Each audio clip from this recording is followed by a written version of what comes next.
అదేని నీ వ్యాపారం బాగా జోరుగా సాగే రోజుల్లో ఇలాగే చేసేవేమిటే బొమ్మాళి? ఇప్పుడు ఎందుకు లేవు అవన్నీ? మరి నువ్వు చెప్పకపోతే ఎవరు చెప్తారు? పెదవేగలు ఎవరు అడిగినా తంతారు. అమ్మా, నేను సానితనము చేస్తున్న రోజుల్లో ఈ పెదవేగిలో ఒక్క మగాడైనా పెళ్లంతో కాపురం చేసేవాడు అమ్మా. అసలు మరి ఏం చేశారే అమ్మా? ఒకరెనక ఒకరు ఈ ఊరు పెద్దలంతా ఎప్పుడు మన ఇంటికి వస్తూ పోతూ ఉండేవాడు. ఎవరెవరు వచ్చేవారమ్మా? ఎవరెవరేమిటమ్మా, మహానుభావుడు మీ నాన్నగారు ఆ రాజులపాటి బాపనయ్య గారు అయితే ఎప్పుడు మన ఇంట్లోనే ఉండేవాడు. నాన్నగారు అమ్మా, నాన్నగారు ఎక్కడున్నారండి? నేనంటే ఎంత ప్రేమే బాపనయ్య గారికి. ఒక్క రోజైనా నన్ను చూడకుండా ఉండేవాడు మహానుభావుడు. నిన్ను చూసాడో లేదో నాకు తెలియదు కానీ నన్ను మాత్రం చూసాడమ్మా లోపలికి వచ్చి. అమ్మా, ఆయన లేరు మీ బాబాయ్ గారు తాత మురళయ్య గారు. మహానుభావుడు మన ఇల్లే వదిలేవాడు కాదు మురళయ్య గారు అయితే. నిజమే. మురళయ్య గారికి నేనంటే ఎంత ప్రేమే. ఒక్క రోజైనా నన్ను చూడకుండా ఉండేవారు కాదమ్మా. అమ్మా, ఆయన లేరు మీ బాబాయ్ గారు సింహాద్రి కాసులు గారే. కాసులు గారికి నేనంటే ఎంత ప్రేమే. అది నేను కాక కడులోటి అయినను కరగించి క్షణములో పసరి 100,000 పుంచినాను.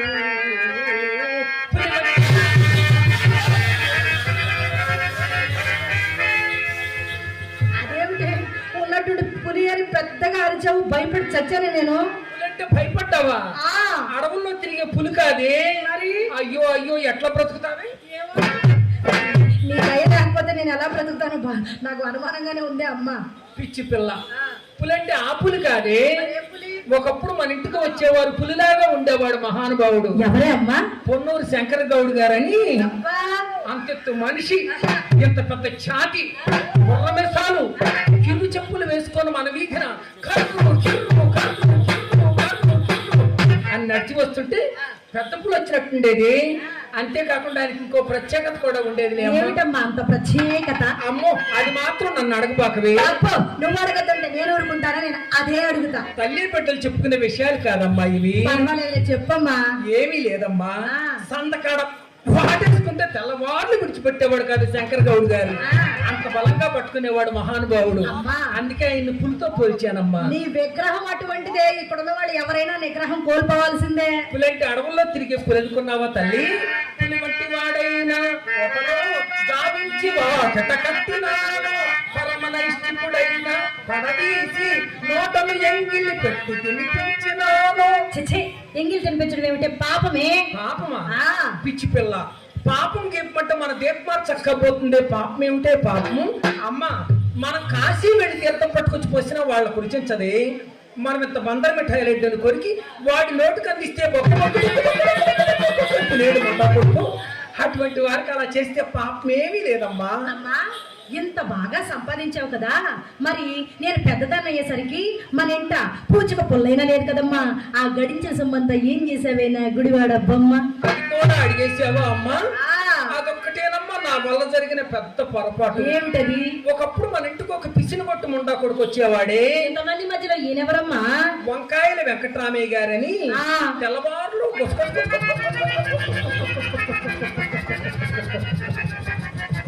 ఆడుతూ ఉండేవాడు కానీ ఒక పామరాతి చేతిలో పెట్టేవాడు కదే ముండా కొడుకు. అమ్మ, అందుకని ఆయన దగ్గర నుంచి డబ్బులు లాక్కున్నటకై కాస్త త్రాగుడు నేర్పాల్సి వచ్చినది. త్రాగుడు మరి ఆయన తాగాడా? అమ్మా, ఆయనకి నేర్పడం కోసం నేను కూడా కాస్త కాస్త కాస్త తాగేదాన్ని. అప్పుడే నేర్చుకున్నావా? అవునమ్మా. ఎలా అలవాటు చేసావు? ఆయనకి ఎలా అలవాటు చేశానంటే ముందు ఆయనకు ఒక చెంచా వేసేదాన్ని, నేను 2 చెంచాలు వేసుకునేదాన్ని. అలవాటు లేదని 2 చెంచాలు తాగావా అమ్మా? మరి అలవాటు చెయ్యాలి కదా, డబ్బులు తీసుకుందామని. తర్వాత ఆయనకు ఒక చిన్న గిద్ద, నేను 2 గిద్దలు వేసుకునేదాన్ని. తర్వాత ఆయనకు ఒక సీసా, నాకు 2 సీసాలు. తర్వాత ఆయనకు ఒక పెద్ద పేప, నాకు 2 పేపాలు. ఇక అక్కడి నుంచి చూసుకో.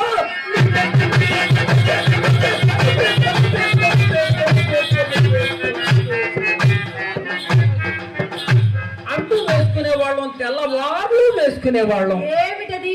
అదేనే సారాయి పుట్లు ఖాళీ అయిపోయే వరకు వేసుకుంటూ ఉండేవాళ్ళం. సారగా మొదలుపెట్టి సూర్యమని పడిపోయావటే అమ్మా. అందుకని సంపాదించిందంతా అక్కడే సారాయి కొట్టుకే కట్టానమ్మా. కట్టావా? అమ్మా, వయసులో ఉండగా మనం ఎంత సంపాదించినను ముసలితనం వచ్చేసరికి మన జాతి గుడ్డా ఉండరాదని శాపమట కదమ్మా. ఎవరే ఉందా బాబు కలబెట్టుకోండమ్మా. ఊరికి బల్లిక బందారా మకరందా కళ్ళల్లో నిప్పులు పోసుకుంటున్నారే మాయిదారి మొండలు. ఏమే అమ్మా, అవి మనమంటే గిట్టని వారు చెప్పే మాటలే. పూర్వపు విటులైతే వయసు మండిన వారకాంతలను వాడిన పొలవలే మూచూచుడు వారు కాదమ్మా. మరి ఇప్పటి వారు అయ్యో ఇప్పటి వారా అమ్మా, వీళ్ళకి వారకాంతే కనక్కర్లా, వృద్ధకాంత కనపడినా ఎగాదిగా చూడటం పట్టలు తెచ్చుకోవటం అంతేనా అమ్మా. అదేను కాకి ఈ మధ్య ఒక కొత్త రకం బృందం వచ్చింది. ఏమిటి ఆ బృందం? అదేనమ్మా, కాలేజీలో చదువుకునే వాళ్ళని మీరేదో అంటారు, కాలేజీ స్టూడెంట్స్. కాలేజీ స్టూడెంట్స్ అమ్మా. ఆ ముండా కొడుకులు చక్కగా సందకాన్ని నవ్వుకుంటూ వస్తారు. తెల్లవారుజామున వెళ్ళేటప్పుడు ఆ దొడ్లో పెట్టిన సబ్బు ముక్కలు చెంబులు కూడా ఎత్తుకుపోతున్నారే. ఈ రోజుల్లో శాపాలు పాపాలు ఏమిటమ్మా అమ్మా. అది సరే గాని ముండా కొడుకు ఎడి పొట్ట కనిపించలేదు. ఎవరమ్మా? ఆ ఇడిసేసిన ముండా కొడుకే. ఎవరబ్బా? ఆ తప్పుడు ముండా కొడుకు ఎవరు చెప్పమా? ఎవరు అంటావేమిటి ఎరగనట్టు మీ భవానీ శంకరం గాడు.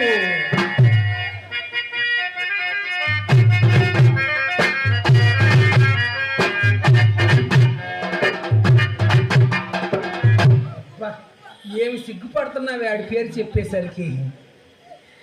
ఏమోనమ్మా, ఆయన పేరు వింటే ఒళ్ళంతా జివ్వుమంటుంది. పాడు జివ్వుమని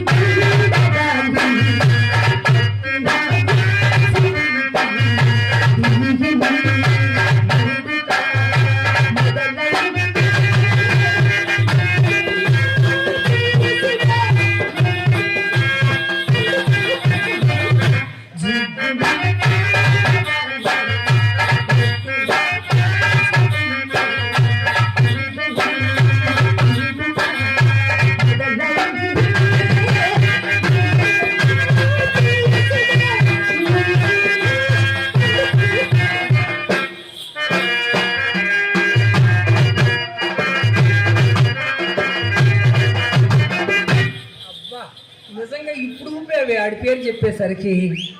అమ్మా సరే అమ్మా, మళ్ళా ఎక్కడికో కనిపించారన్నావుగా, ఎక్కడికో మళ్ళీ అంట.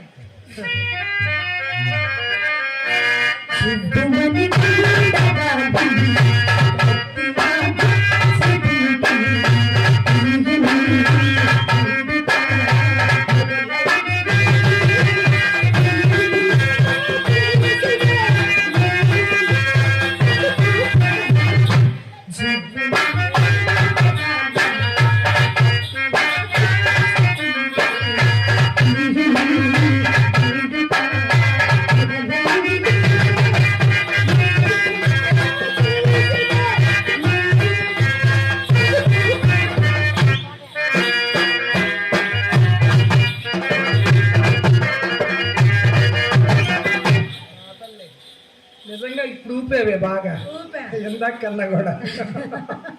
అలాగే కళా పోషకులు గౌరవనీయులు పొన్నూరు కోటయ్య గారు కళాభిమానంతో నన్ను అభినందించి ఒక 200 రూపాయలు చదివించారు. వారిని వారి కుటుంబాన్ని శ్రీ కాలభైరవి అమ్మవారు చల్లగా కాపాడాలని కోరుకుంటున్నాం. వారికి మా హృదయపూర్వక నమస్కారాలు. అమ్మా ఆయన ఈ పూట ఎవరినో అప్పడిగారట, వారు తప్పక ఇస్తామని వాగ్దానం కూడా చేశారట. అందులోకే వెళ్ళి ఉన్నాడు, తొందరపడి తిట్టకు. ఇంకా ఈ ఊళ్ళో వాడికి డబ్బులు ఇచ్చేది ఎవరే? వాడు ఆరిపోయి 6 మాసాలు అయింది. నా లంగా చించి లాల్చీలు కుట్టించుకున్నాడు ముండా కొడుకు. ఆడి దగ్గర డబ్బులు ఎక్కడయే? అప్పిస్తారేమోనమ్మా. అప్పు కోసం వెళ్ళాడా? మరి ఈ విషయం నాకు ఇప్పుడు దాకా చెప్పలేదే అమ్మా. వారెవరినో పైకి 30 అడుగు దాకా వెళ్ళారట. వారు మూట తీసుకొచ్చి మీ చేతిలో పెడతారు. ఎంత మూట? అవునమ్మా, డబ్బుల మూట అది తీసుకొచ్చి నాకిస్తారు. నేనేమో తీసుకెళ్ళి నా భాషాడోలో పెడతా. అలాగే చేద్దాం. డబ్బు కొట్టి చెప్పన్న పళ్ళని రాలిపోతాయి.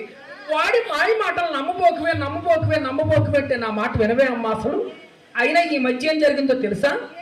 భవానీ శంకరం పని అయిపోయిందని తెలుసుకొని మహానుభావుడు ఈ ఊళ్ళో ఇంకొక నాన్నగారు ఉన్నారే నీకు. ఇంకెవరే? తిప్పపట్ల శ్రీరామచంద్రమూర్తి గారు. ఏం చేశారో తెలుసా? ఏం చేశారు? మన బ్యాంకుకి తీసుకువెళ్ళి మంచి లోన్ ఇప్పించారమ్మా. లోను సైకిళ్ళ లోన్ ఇప్పించారు. బ్రతుకుతాడు కదా అని. ఖచ్చితంగా బ్రతుకుతాడు. నేను అలాగే అనుకున్నానే. ఆ సైకిల్ తీసుకెళ్ళి ఆ సెంటర్ లో ఓపెనింగ్ చేశాడు. ఓపెనింగ్ చేసిన గంటకు అప్పులో వచ్చి తలా ఒక్క సైకిల్ ఎత్తుకుపోయాడు. అయ్యయ్యో మరి శంకరం గారికి ఏమిటే మిగిలింది? మిగలకపోవటం ఏమిటమ్మా, నీకు నాకు పనికొచ్చేది బారు వస్తువు ఒకటి మిగిలింది ఆయనకి. ఇద్దరికి పనికొచ్చే బారు వస్తువు ఏముంటుంది సైకిల్ షాప్ లోనా? గాలి కొడతారు చూడు పంపు. గాలి కొట్టే పంపుతో మనకి ఏం పనమ్మా? పిచ్చి పిల్ల, అసలు పనంతా పంపుతోనే కదే. పంపు ఏం చేసుకోవటం ఏమిటి? తీసుకోవాలి. డబ్బులు అడిగినప్పుడల్లా గాలి కొడతాడు భవానీ శంకరం గారు. ఏమండి భవానీ శంకరం గారు, భవానీ శంకరం గారు డబ్బులుంటే రండి, లేకపోతే రావద్దు. మా అమ్మ ఊరుకోదని చెప్తావా? చెప్పేస్తానమ్మా. అమ్మా లోపల నాకు పనుంది, వెళ్ళి నేను చూసుకుని రానా? జాగ్రత్తగా చూసుకొచ్చి అమ్మా. నా కోసం సంతకాడి నుంచి రెడీగా ఉన్నాడు మార్గాని పద్మారావు గారు లోన. ఉన్నాడా? ఉంటాడే ఉంటాడే.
అమ్మా అసలు చెప్పవలసిన విషయం చెప్పకుండానే వెళ్ళిపోతున్నానే.